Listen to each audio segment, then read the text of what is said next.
Avec l'utilisation des drones, il y a la possibilité de cibler les groupes armés terroristes. La lutte antiterroriste dans le Sahel, elle est entrée pratiquement dans l'ère du drone. La Mauritanie, le Niger, le Burkina Faso, le Mali sont en train de s'équiper.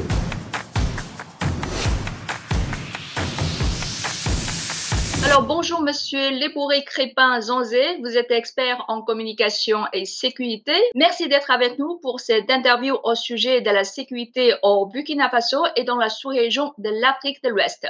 Merci et bonjour à vous. C'est un plaisir d'être avec vous. Lors de l'exposition SINTEF 2025 à Ouagadougou, les drones turcs ont attiré beaucoup d'attention. Les modèles TB2 ont été livrés au pays de l'AES. Alors d'après vous, quel est l'atout du drone dans la lutte contre le terrorisme de l'AES? Peut-on dire que la lutte antiterroriste sahélienne est désormais entrée dans l'ère du drone? Il n'y a pas que le modèle TB2, il y a aussi le modèle Akinci, il y a aussi le modèle Bayraktar qui est de plus en plus utilisé, mais il faudrait dire simplement que ces drones sont d'une efficacité sans égale et sans précédent, parce qu'aujourd'hui, ça permet d'avoir une bonne surveillance et un bon renseignement afin d'avoir des cibles précises dans les localités, et ça permet aussi une rapidité d'intervention de plus en plus. Mais il y a également la réduction des risques humains. Auparavant, on peut facilement se tromper, mais avec l'utilisation des drones, il y a la possibilité de cibler les groupes armés terroristes qui sont en train de pulluler dans les régions. Il y a également cette flexibilité opérationnelle. Plus on a des éléments d'information facilement, on peut naturellement intervenir sans grand souci. Mais au-delà de ça, ça permet une réduction des coûts parce qu'on a des données au sujet de ces groupes armés, donc on n'a pas besoin de bombarder de n'importe quelle façon. On cible et puis donc ça fait une grande réduction des coûts. Et tout compte fait, la lutte antiterroriste dans le Sahel, elle est entrée pratiquement dans l'ère du drone. Pourquoi? Parce que des États comme la Mauritanie, le Niger, le Burkina Faso, le Mali sont en train de s'équiper correctement pour pouvoir lutter contre ces groupes armés. Le quotidien français Le Monde a rapporté dans une vidéo du décembre 2024 que le pays de l'AES aurait mené au moins 42 frappes aériennes ayant touché des civils en 2024. Ces allégations sont-elles fondées d'après vous? Disons que les allégations rapportées par Le Monde le 12 décembre 2024, si j'ai bonne mémoire, concernent des frappes aériennes qui ont touché des populations civiles. Bien sûr, il faut une définition sémantique de ce qu'on appelle civil.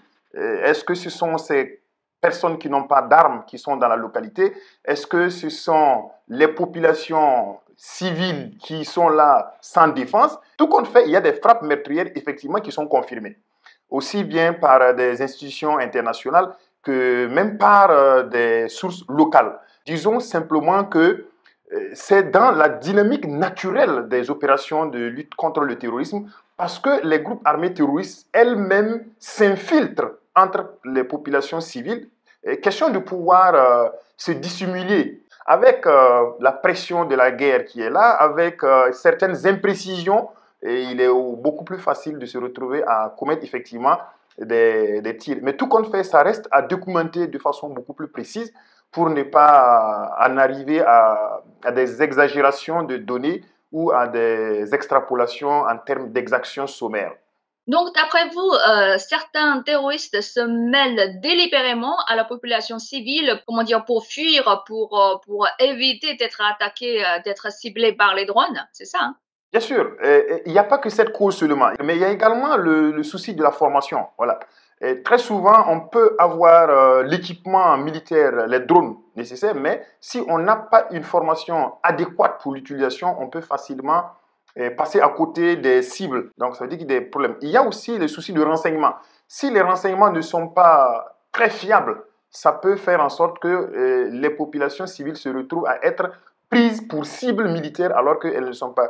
Il y a parfois la pression opérationnelle. Vous voyez que les populations sont dans une attente féroce de résultats. Et du coup, lorsqu'il y a ces groupes armés qui se déplacent dans une zone, les populations veulent que les chefs des opérations sur le terrain interviennent très rapidement. Et le fait de vouloir intervenir par moment très rapidement peut faire en sorte qu'on se trompe de cible ou on vise des populations qui ne sont vraisemblablement pas. Donc, c'est une combinaison de facteurs. Il y a le fait que les populations civiles sont par moment utilisés entre guillemets comme boucliers humains par les groupes armés terroristes parce qu'il suffit qu'on les identifie. Vous avez vu beaucoup de fois sur la chaîne de télévision burkinabé des opérations qui montraient qu'on a identifié des groupes armés terroristes qui sont sous des arbres qu'on a bombardés. Bon, imaginez-vous que ces groupes armés terroristes sous les arbres s'étaient retrouvés à l'intérieur d'une ville ou à l'intérieur d'une population dans un village. Ça va être très difficile de faire une distinction. Est-ce qu'on les laisse?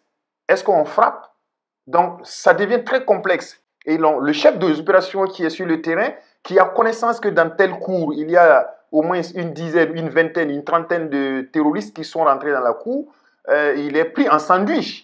Il se demande, je frappe, je ne frappe pas. Est-ce qu'il y a des populations civiles qui sont dedans ou il n'y en a pas? Donc, ça devient très complexe. Voilà un ensemble de facteurs. Donc, l'infiltration des groupes, certes, les soucis de renseignement aussi, mais par-delà tout, le manque de formation peut causer gravement problème. Et puis, l'infiltration des groupes armés terroristes, comme je l'ai dit, avec la pression opérationnelle que cela peut engendrer.